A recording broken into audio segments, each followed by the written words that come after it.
Sobat Satu Bangsa, selamat datang di podcast Suara Satu Bangsa, tempat kita ngobrol santai tapi penuh makna. Bertemu kembali dengan saya, Ingrid Agustina Lumban Tobing. Hari ini spesial banget karena kita akan bareng-bareng banget bakal ngobrolin 4 topik selama hasil laksar CPNS kita di Kementerian Pekerjaan Umum. Ada narasumber pertama, kedua, ketiga, dan keempat yang siap bagi insight-nya. Topiknya berurutan dari wawasan kebangsaan, isu strategis kontemporer, algoritma, kebangsaan, sampai teknik analisis isu. Jadi jangan kemana-mana karena ini kayaknya paket komplit buat kita jadi ASN yang keren.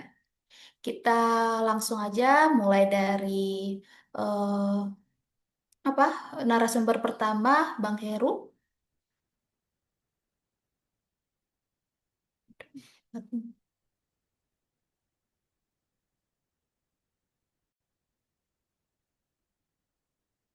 Halo.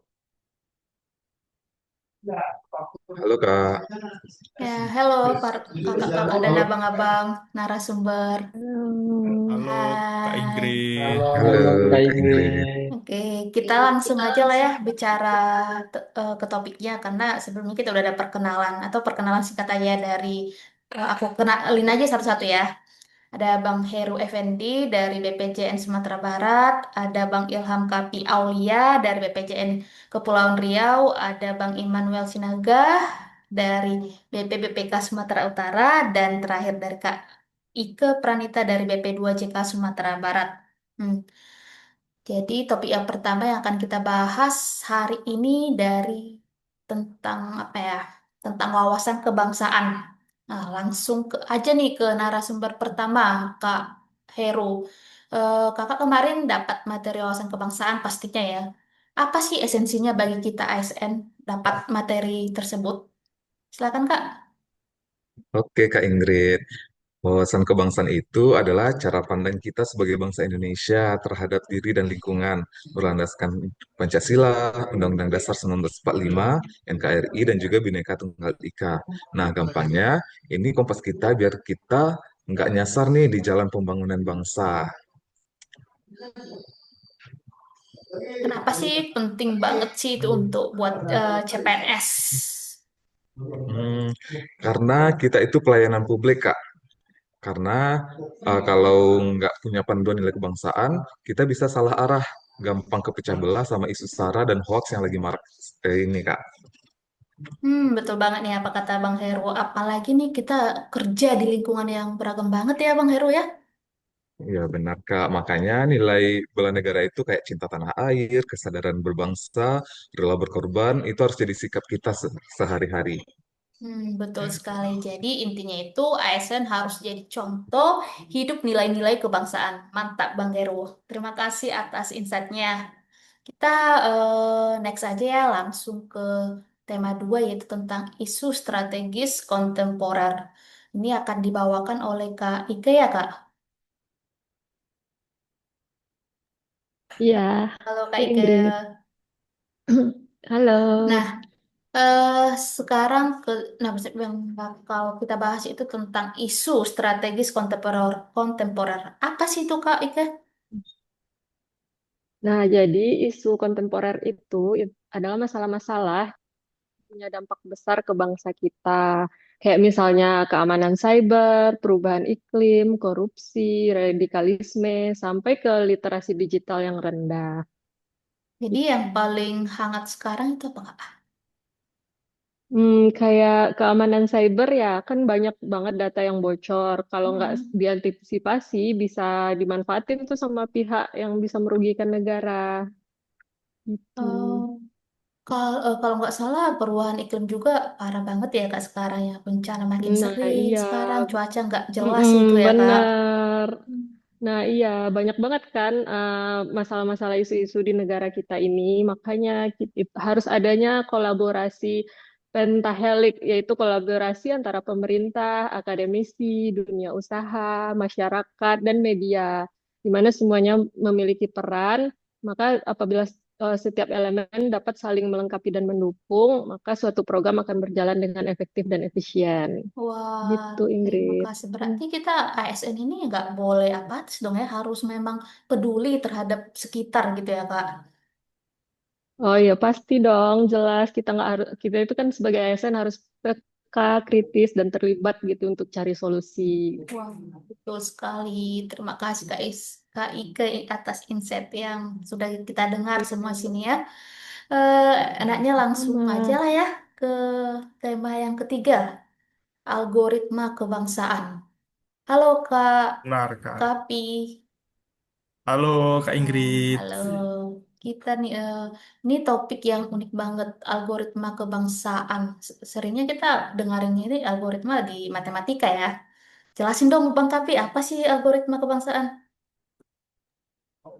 Untuk algoritma kebangsaan ya.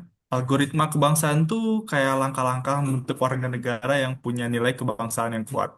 Kayak di coding di komputer lah ya. Hmm. Tapi ini tuh coding untuk perilaku kita.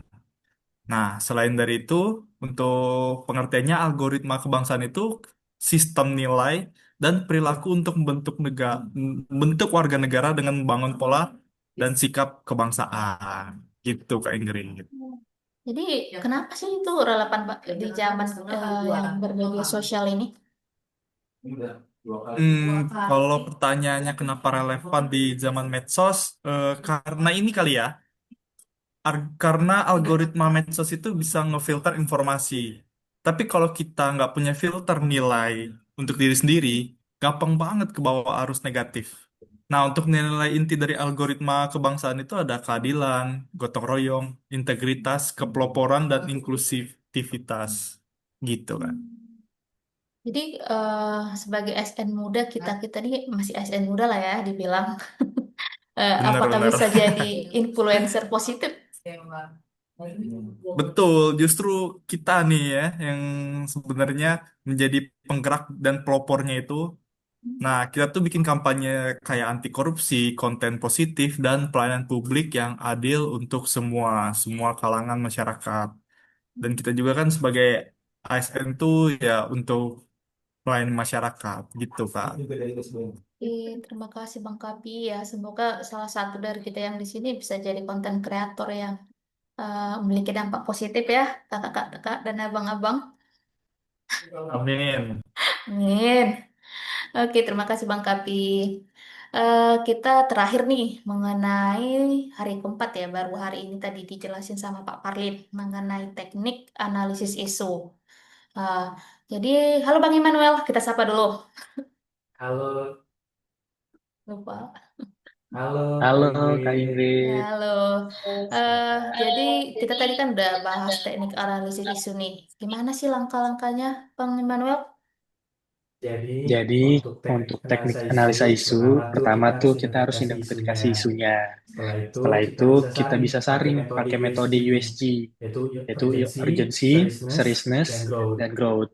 Ketiga, Ketiga, kita kita analisis dengan analisis tools dengan tools seperti seperti SWOT, SWOT, strength, strength, weakness, weakness, opportunity, opportunity, sama threat, sama atau threat, enggak atau pakai enggak pakai wishbone untuk wishbone tahu untuk akar tahu dari akar dari masalahnya. masalahnya. Wah, banyak sekali ya tadi banyak istilah-istilah yang kita dapatkan dari Pak Parlin, istilah bahasa asing lagi. Jadi contohnya di pekerjaan kita itu gimana? Bang? Nah, kalau Contohnya di contohnya PU, di PU, misalnya nih kita misalnya ada nih kita ada bencana banjir. bencana banjir. Kita harus Kita analisis harus dulu analisis dulu penyebab, penyebab, dampak, dan solusi dampak, dan jangka pendek solusi jangka panjangnya. pendek panjangnya. Analisis berbasis data Analisis penting berbasis data supaya penting kebijakannya supaya yang diambil kebijakannya nanti yang tepat diambil nanti sasaran. tepat sasaran. Hmm. Dan harus ada tindak lanjutnya ya, jangan cuma ya berhenti di laporan itu aja ya, harus ada pengaplikasiannya ya, betul, betul kan Bang?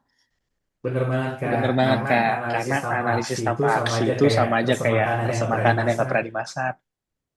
Kalau makanan yang nggak pernah dimasak berarti itu bukan makanan dong ya, makanan mentah. Wah, wah, banyak sekali ya insight yang mudah kita dapatkan dari Bang Heru, Bang Kapi, Kak Ike, Bang Immanuel. Ternyata itu sangat penting bagi kita ASN. Ya, intinya jadi ASN hebat itu ya bukan cuma soal kerja teknis saja, tapi juga soal sikap, kepekaan, nilai dan kemampuan analisis. Ya, terima kasih buat teman-teman narasumber semuanya dan sobat satu bangsa yang sudah dengar ini. Sampai ketemu di episode berikutnya ya dan ingat satu suara kita, satu langkah untuk Indonesia yang lebih baik. Sampai jumpa di podcast selanjutnya. Terima kasih. Terima Ya, kasih Kak Ingrid. Makasih. makasih Kak Ingrid. Kak Ingrid, izin live Kak.